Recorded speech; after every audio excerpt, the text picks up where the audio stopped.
think for most parents, it's quite obvious they want their children to take over their business.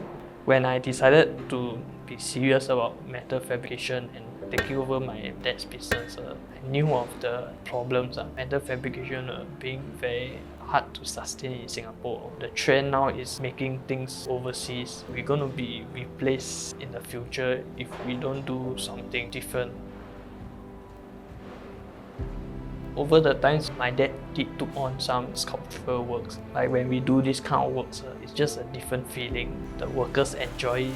My parents feel more proud of what they did.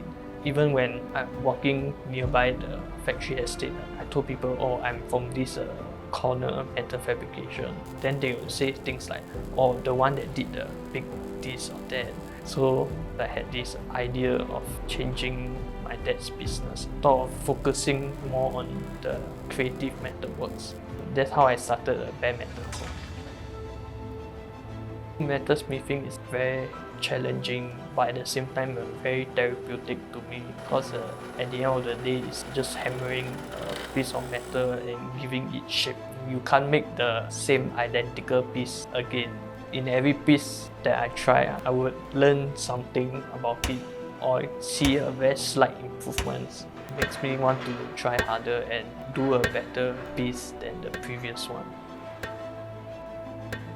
Factory 1405 is also a co-sharing workshop that I started. Over the years, I've actually met other young metal fabricators who are also taking over their family business. A space for metal fabrication actually is much more difficult to find than if you are doing woodworking or other stuff. It's really about giving the next generation of people like me, fabricators who want to experiment or try something, a space to express themselves and their creativity. I'm in quite a unique situation where I have access to a workspace. To be honest, if I were to run Bare Metal Co. Individually, I wouldn't be able to cover the whole operating cost.